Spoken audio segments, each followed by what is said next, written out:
So what's happening is the whole idea of gaming is becoming much more social. At the same time, the games are becoming persistent. There are a number of games that provide basically never-ending gameplay, so it's a persistent world that goes on forever. But even, and so, persistent worlds are built this way. But there's also a new event where there are these franchises like Halo, and that is itself kind of a persistent world that, everyone waits for the next installment of that series, and there's a website and a community, and people debate, how the game is going to be built and what the policies are going to be and what the rules are going to be. So even in single-player games, there's this sort of concept of this never-ending world of the game. And in this sense, I think most games are becoming kind of persistent communities of players that last for a long time. And as this is going on, the line between game and life is blurring. So my work focuses almost entirely on virtual worlds. I would define them roughly as computer-generated, persistent, physical, interactive, and multi-user environments.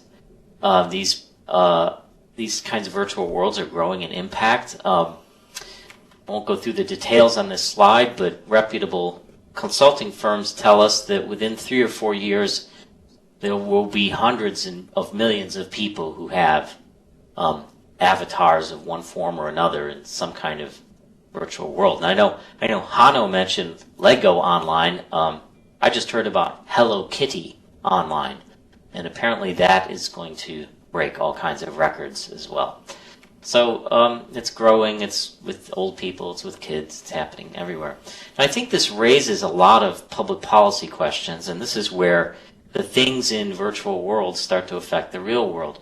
Certainly virtual worlds are an entertainment media. So we have public policy around entertainment that we have to think about. But also it affects virtual worlds are communication systems. So the entire area of communications policy gets affected. Virtual worlds are communities, and so everything involving relationships between individuals and communities is affected by virtual worlds. It's another huge policy area. And then at some level, virtual worlds will become states. They acquire a certain level of sovereignty from regular governments, and so a lot of statecraft and diplomacy comes into question here. And the last thing, citizenship education, is just a leftover from another talk, so I'll just ignore that. I don't know if this audience needs to get a big introduction to the history of virtual worlds. Probably not, so let me do this really, really briefly. Here's what virtual worlds look like today. Just 20 years ago, they looked like this. I don't know if this image is going to resolve. Here it is. This is from Mud 2, which is a multi-user dungeon. It's text-based. And that's what virtual worlds were like 30 years ago. And now here's Lord of the Rings Online, this beautiful immersive space. And a bunch of these slides are just pictures from that environment. Let me skip through them. If you've been in Second Life, you know what's possible in these places. Now, something like Lord of the Rings Online obviously has a lot more combat than Second Life does. But, it's the same sort of thing. You have an avatar, you group together, you can dance and drink and fool around. You can make things. Here's a slide. You can play an instrument in Lord of the Rings Online. You can play Greensleeves. You get your little instrument. You play 5, Control 7, 8, Shift 2, Shift 3, Shift 2, Shift 1. And you can just go through and play this. And so you see that even these video games are getting closer to the Second Life ideal of user-created content. There's more and more things that individuals can do. You can make characters with a great deal of customization, male, female. Again, if you're in Second Life, you know all of this. But just in case there's someone watching who hasn't. This entire section is usually reserved for business people or people in government and military who've never played a video game before. So let me just point out again, just for perspective, when I started studying virtual worlds, this was the kind of character you could make. All right, this paladin fellow. There he is in the year 2001. And now, today, it's someone like this. Really quite a lot of advances. So what do we know about the people who play in virtual worlds, or the people who spend time there? I mean, one thing we definitely know is that the number of people in virtual worlds has been growing very, very rapidly. Wait a second for this picture to resolve. I don't know about you guys, but some of these slides are taking a minute to resolve. Yeah, thanks, Apple. I just wanted to skip through that stuff because I know you guys know it. Okay, there's the slide. Yeah. And you can see we've got an exponential growth rate in virtual worlds. That slide is from January 2005. If you look 18 months later, it's still an exponential curve. In the most recent numbers that I've seen from early 2008, it's still exponential. So even though we've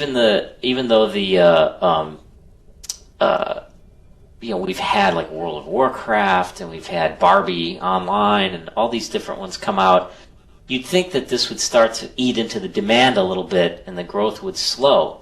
And it's not slowing at all.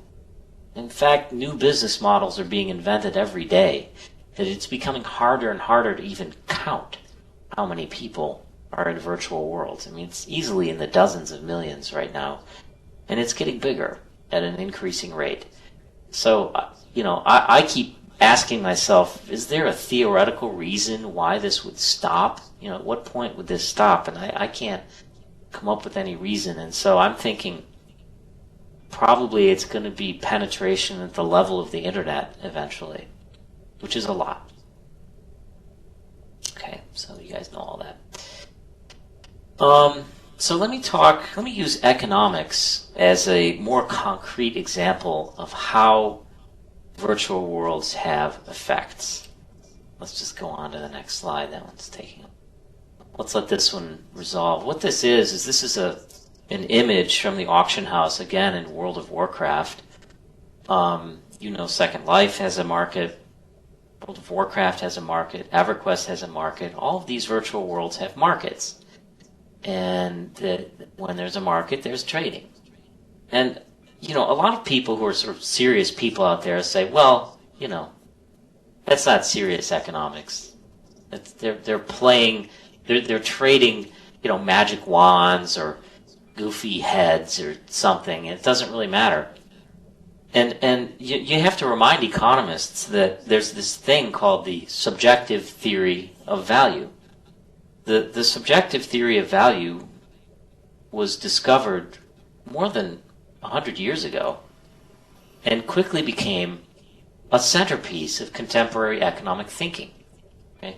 Before the subjective theory of value, you had things like the labor theory of value, which said that the price of a thing and its social value should depend on the amount of time it takes people to make it. Well, that theory runs into a problem when you have something like a diamond.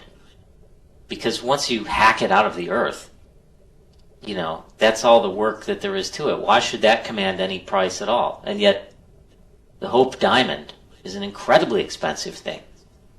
So then you have this notion of a utility theory of value, which says, well, something should have value because there's a lot of use to it. And again, a diamond, it's not of any use to anyone.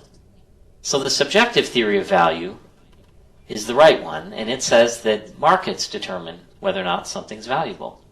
People place value on things according to their own interests and desires, and those things may or may not be rare, and the combination of people's desires and the rarity of things determines the price. And that's it. There's nothing else to it.